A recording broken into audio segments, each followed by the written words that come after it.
Welcome back to our CAEL reading series.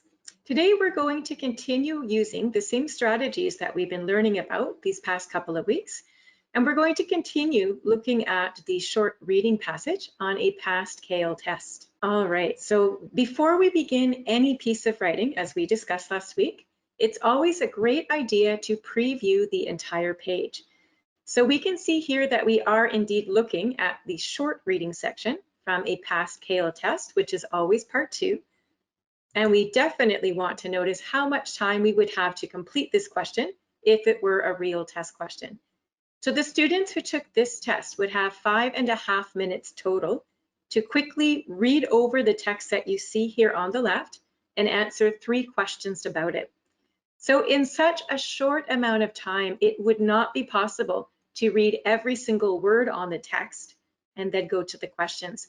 So as readers, what we've been learning about these last few weeks is how to make that process a lot faster and more efficient. So the first thing we always will do is skim the text through. That means we're not going to stop and read each word carefully. We're going to let our eyes fall quickly over the page, looking for the important words that tell us what the general meaning is all about.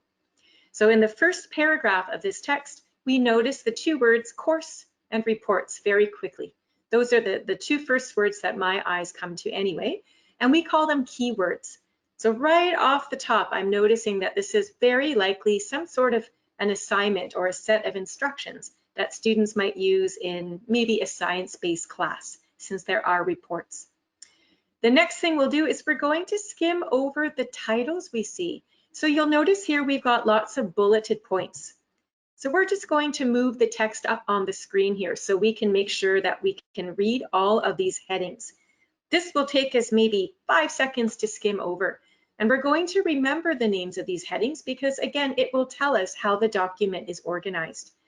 So we see here title, introduction, materials, method, results, discussion, conclusion, and references.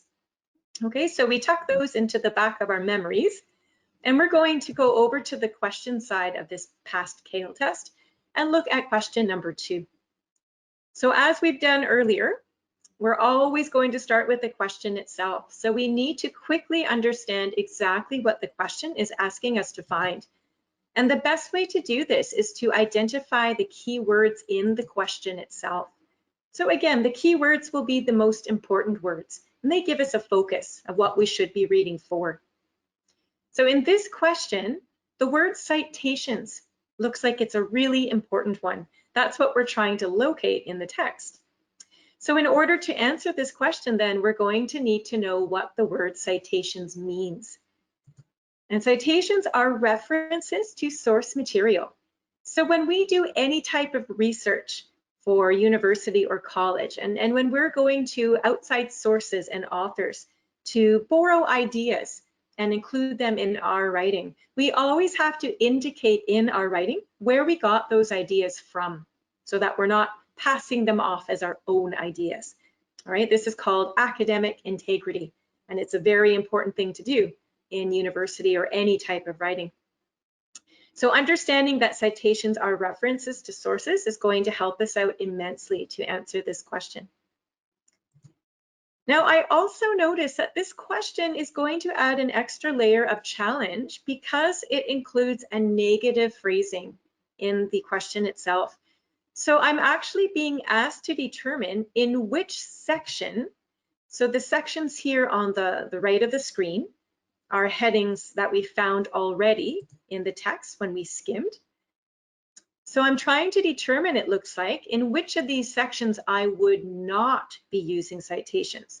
Okay, so it's almost opposite to what you'd think. We're not trying to discuss where we need to cite. We're determining for this question where we would not need to cite. Okay, so the next strategy here, as we've indicated, would be to look at the answer choices in the question. So we've used the drop-down menu and opened them up, and we see those 4 headings: introduction, method, discussion, and results. And we already located those earlier when we skimmed our text. So we've underlined the words in the text just to make them easy to spot for now. And before I start going to the text and reading through those 4 sections, I'm going to be an efficient reader. I'm going to recognize as well that there was a reference section. I remember skimming that through when I first looked at the text. So because citations means the same as references, I think that references in the text itself would be a very good place to start my search to answer this question. All right. Again, because the keyword is in the question itself, it's just the best starting place to go from these 5 possible headings that we're looking at. Because again, I've only got 5 minutes, less than 5 minutes now to answer this question, so I want to be quick here. So we'll focus now on the reference section at the bottom of the text. We start looking again for keywords. So I'm skimming through, I'm not reading every word carefully, but I'm looking for words that have something to do with citations or references or source material. And sure enough, I do see that word source. So I can match the word source to that word citation in the question itself. These 2 words mean the same thing, so we call them synonyms. So I think I'm on the right track here. I think I'll find my answer if I keep reading through the reference section. So sure enough, as my eyes continue to quickly pull out important words from that reference piece, I notice the 2 headings, introduction and discussion. So now that I've found them, I'm going to read that phrasing a little more carefully, slow it down so I can see what it says about the introduction and discussion pieces. So this text tells me I need to include the source material or include the citations for introduction and discussion. So here's the tricky part. If I'm supposed to cite information in the introduction and discussion, well, then they can't be my answer. Remember, the question asks me to locate where I would not be citing. All right, so I can eliminate both introduction and discussion from the answer choices. So I've already narrowed down my question. I've got a 50-50 chance now of getting the correct answer because I'm only left with method and results. So I'll go back to the reference section. This looks promising. If I just keep reading, hopefully I'll come across my answer. And the next phrase there that I note, it says, you may have cited a source in your method section. So once again, I see words like source and methods, and it tells me that I may have cited something there. So when I go back to my methods section, if I may have cited, it just means possibly there could be a citation. There might not be, but there could be. So I'm considering methods as an unlikely candidate for my final answer. Remember, I'm trying to find where I wouldn't have citations. And if I may be cited there, it's probably not the right answer.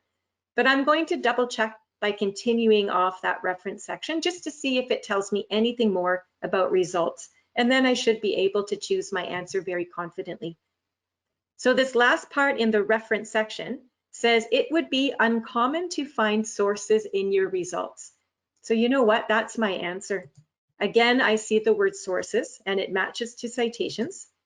I know we're talking about the results section up in the text above there. And it tells me that it's uncommon. So that whole phrase, if I read that out loud, it says it would be uncommon to find sources in your results.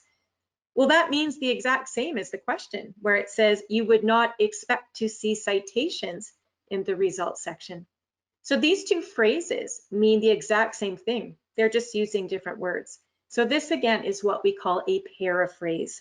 So because they mean the same, we're confident then that results has to be the correct answer because it's the only one that we've read about that says do not use, or it's uncommon, unlikely to do so. So results is definitely our final answer. And we would go back over to the question side then and make sure we just click with our mouse on the answer that we seek. And it's going to insert that word into the question and we're finished. So this was a very challenging question to answer, specifically because we had to really work with paraphrased ideas. So just to summarize, I guess, what we do in all reading cases, this is very similar to what we've done in the last couple of weeks. We always start by previewing the page. So determine how long your text is and how much time you have. Remember, in part 2 on the CAEL test, you'll always have 5.5 minutes to answer about 3 questions. So we really can't spend more than 20 seconds skimming the page and perhaps 1.5 minutes per question. So we know that going into the question, we have a better chance of finishing before the timer runs out. So we always skim through that text. In this case, we recognized right away that it was some sort of a lab report that we needed to do for class. And we noticed those bulleted headings. And that was key to answering that entire question. So the key words we looked at in the question, in this case, were citations. And then in the answer choices themselves, we noticed that we had different section headings from within the text that we'd already identified. So by scanning through that text and locating those exact headings, and then matching up the synonym, this question was crucial for us to recognize that citations means the same as references. And that really saved us some time and pointed us in the right direction. So by focusing our reading time on the reference section, we were able to then start pulling out some keywords, oftentimes that had synonyms or paraphrases. But we were certainly able to start then eliminating answers from the text that did not make sense. And we were eventually left with 2 answers. We narrowed it down to just 1, and we were able to finally answer the question. Next week, we're going to finish off the part 2 short reading section on the CAEL test. So join me then for some more reading practice.